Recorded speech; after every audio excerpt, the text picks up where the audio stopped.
সীমান্তবর্তী তারালী ওয়েলফেয়ার অর্গানাইজেশনের বার্ষিক ক্রীড়া প্রতিযোগিতার সূচনায় জেলা সভাধিপতি নারায়ণ গোস্বামী উদ্যোগীরা প্রধান অতিথিকে পুষ্পজ্ঞ সহ নানান সামগ্রী প্রদান করে সম্মানিত করেন। ক্রীড়া প্রতিযোগিতার সূচনা করে যুব সম্প্রদায়কে মোবাইলের আসক্তি থেকে সরে এসে মাঠে নামার আবেদন করে তিনি বলেন, পড়াশোনার সাথে সাথে শরীর মনকে সতেজ রাখতে শরীর চর্চার কোনো বিকল্প নেই।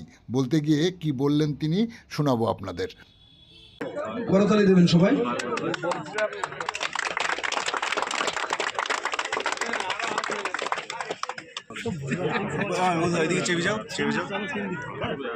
তারালী ওয়েলফেয়ার অর্গানাইজেশনের সকলে একটু করতালি দিয়ে অভিনন্দন জানাবেন।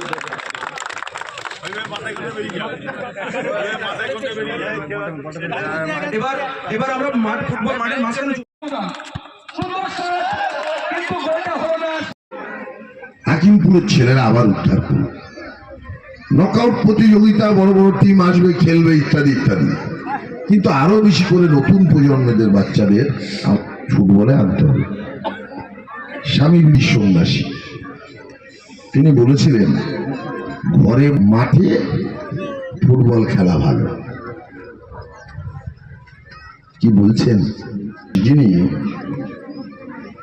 হিন্দু সনাতন ধর্মকে বিশ্ব শহরে তার মহান বক্তব্য রেখে আমাদেরকে গর্বিত করেছেন, সেই বাড়ির চেয়ে ধর্ম আলোচনার থেকেও মাঠে ফুটবল খেলা ভালো। শরীর ভালো থাকে, মন ভালো থাকে। দেখুন, আগে এত সুগারের কথা আমরা কেউ জানতাম না।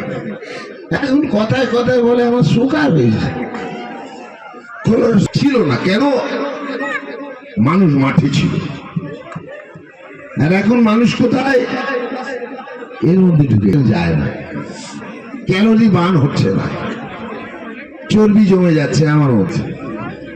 বাচ্চাকে মাঠে পাঠান। বাবা মায়েদের বলবো, পড়াশুনোর চাপ দিন। এরা আমার ছেলে বড় হয়েছে অনেকটা, 5, 6, 7, 4 যখন পড়তো, গাড়িপুর আমি আমার ছেলের ব্যাগটা দিয়ে আসতাম। আমি বলবো, প্রতি আপনাদের যে দায়িত্বশীলতা, তার জন্য ধন্যবাদ। কিন্তু বিকেল বিকেল খেলার মাঠে যাতে আপনার বাচ্চা সুস্থ থাকে, যাতে সুস্থ থাকে।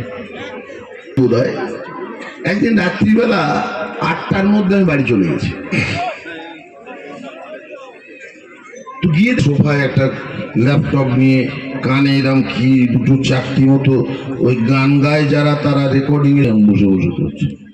আমি চা খাচ্ছি, একাই যাবো, কিছু বললি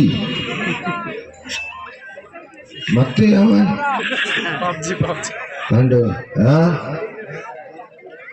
মারার কথা। ব্যাগ ডেটে আমি খেলছি, ও বাদি তোমায় না, খেলছি। শরীরের খেলা নয়। শরীরের খেলা খেললে তাহলে আপনি সজীবতা এবং প্রাণ শক্তি, প্রাণ শক্তি একটা বড় জিনিস। এর কোনো ওষুধ আজ পর্যন্ত বেরোয়নি। প্রাণ শক্তি, উজ্জীবিনী শক্তি শুধু হয় না। কোলেস্ট্রল কমানোর ওষুধ হতে পারে, সুগার কমানোর ওষুধ হতে পারে।